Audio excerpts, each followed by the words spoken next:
এই যে সব রেডি করে নিয়েছি। আজকে হবে ভেজ বিরিয়ানি। এই যে চালটা ধুয়ে রেখেছি, চালটা এখন দেব।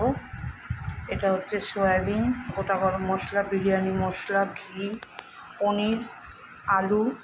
তো এই দিয়ে হবে আজকে আমার ভেজ বিরিয়ানি। ভেজ বিরিয়ানি কেন হবে? আজকে রবিবার, কালকে সোমবার, বাবার পুজো, তৃতীয় সোমবার। তো আগের দিন তো নিরামিষ খাই রবিবার।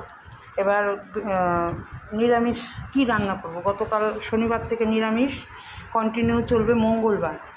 তো ভাবলাম কি যে চলো আজকে একটু ভেজ বিরিয়ানি করে দিই। এই চাল এখন দিয়ে দেবো। ভেজ বিরিয়ানির মধ্যে দেবো পনির, সয়াবিন, আলু। তো এই দিয়ে করব। চলো পরে তোমাদের সাথে আবার দেখা হচ্ছে কিভাবে করি রান্নাটা, তোমাদের সাথে শেয়ার করব। সবাই জানো, তবুও সব কিছুই তো শেয়ার করি। এগুলো আর আলাদা করে কিছুই বলার নেই, তাই শেয়ার যখন সব কিছুই করি, রান্নাটাও তো আমার মোটামুটি সব ভালো খারাপ, ভালো মন্দ সব রান্নাই শেয়ার করি। চলো এটাও শেয়ার করব। এখন চালটা দিয়ে দিই। আর এ দেখো রান্নাঘরে এখানে এখানে এই জলটা ফুটেছে। দেখো আমি বুঝি না, এইটার কালারগুলো এরকম, এটা দিলেই কালারটা এরকম হয়ে যায়, আর ভাতটা আমার লালচে লালচে হয়ে যায়। জলটা ফুটে গেছে। এবার আমি এই জলটা এই ভাত এই চালটা দিয়ে দিই। ওরে বাবা রে, চালটা দিয়ে দিলাম, ভাতটা হয়ে যাবে। এই যে বিরিয়ানি করব, তারপরে আবার আলুর দম করব, অনেক কিছু আজকে হ্যাপা আছে আমার। চলো একটু কমিয়ে দিই, পরে আবার পরপর সব স্টেপ বাই স্টেপ দেখাবো। সয়াবিনগুলো দিয়ে দিই। সয়াবিনটা সেদ্ধ হবে, তারপরে পনিরটা একটু ভাপাবো, তারপরে আলুটা ভাপাবো। দেখো দুটোর মধ্যে বসিয়েছি, নাহলে হবে না। এদিকে বাঁদিকে ভাত বসিয়ে দিয়েছি, ডান দিকে এগুলো সব সেদ্ধ টেদ্ধ হবে। এই যে সয়াবিনটা দিয়ে দিলাম। সয়াবিনটা সেদ্ধ হতে একটু টাইম লাগবে।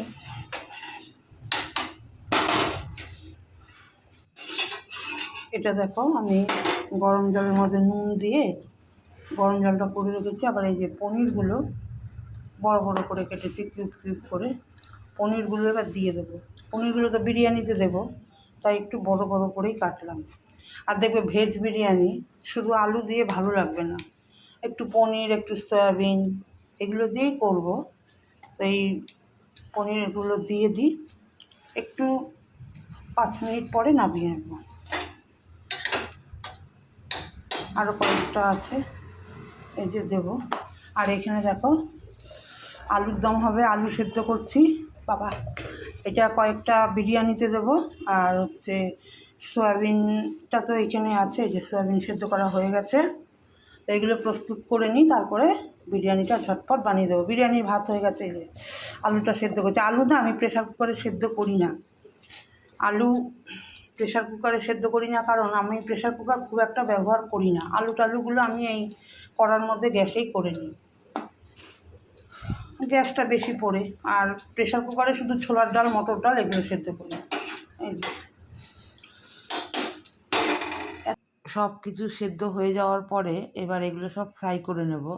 প্রথমে কাজু কিশমিশটা ফ্রাই করে নিলাম, বিরিয়ানির মধ্যে দেবো। যেহেতু ভেজ বিরিয়ানি, তাকে সুস্বাদু করার জন্য আমাকে তো এইসব ইনগ্রিডিয়েন্টসগুলো দিতেই হবে। তো কাজু কিশমিশটা একটু ভেজে নিলাম, তারপরে পনিরগুলো দেখো ভেজে নিচ্ছি। আর পনিরগুলো হয়ে যাওয়ার পরে আলুটা একটু ফ্রাই করে নেব, সেদ্ধ করা আছে আর ফ্রাই করে নেব। আলুটা দেবো হচ্ছে ওই সয়াবিনের তরকারির মধ্যে একসাথে দিয়ে দেবো।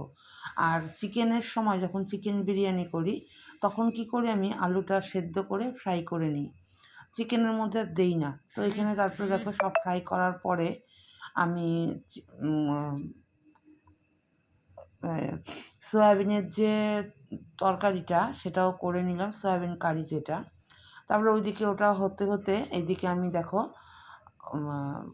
রায়তাটা বানিয়ে নিলাম, বিরিয়ানি দিয়ে খাওয়ার জন্য রায়তা এটা তৈরি করে নিলাম। টক দই, তার সাথে শশা কুচি। হ্যাঁ, একটা জিনিস দিইনি, সেটা হচ্ছে ধনেপাতা। ধনেপাতা ছিল না। শশা কুচি, বিট নুন, তার চাট মশলা, একটু মিষ্টি আর তারপরে একটু কাশ্মীরি লঙ্কার গুঁড়ো ওপর দিয়ে দিয়ে দিয়েছি। তো এখানে আমি রায়তাটা রেডি করে নিলাম। তারপরে এখানে বিরিয়ানির ওদিকে সব রেডি হয়ে গেছে। এবার দেখো বিরিয়ানিটা আমি একটার পর একটা সব গুছিয়ে নেব। এটা করে নিয়ে তারপরে আবার স্টিমে বসাবো। তা প্রথমে তো একটু ঘি দিয়ে আর এই দুধের মধ্যে কেশর দেওয়া, না কেশর দিইনি, আমি ফুড কালার দিয়েছি একটু।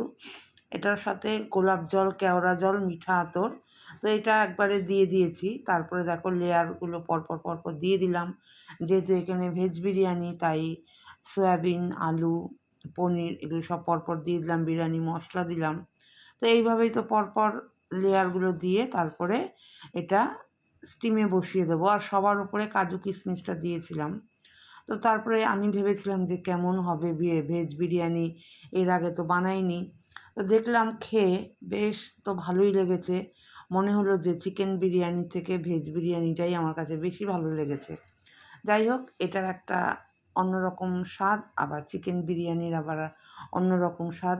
এবার সব কিছু রেডি করে স্টিমে বসিয়ে দিয়েছি। প্রায় 15-20 মিনিট স্টিমে বসানো ছিল। তারপরে একদম গরম হয়ে গেছে। প্রথমে তো হাজব্যান্ডকে দিয়ে দিলাম। আর এদিন না আমার ওয়াশিং মেশিন সারাই করতে এসেছিলো দুজন। তা আমাদের একটু বেলা হয়েছে খেতে। তো যাই হোক, বেলা হলেও একটু তাড়াহুড়ো করেই খেয়েছি, কিন্তু বেশ ভালো খেয়েছি। খুব সুন্দর সুস্বাদু হয়েছিল।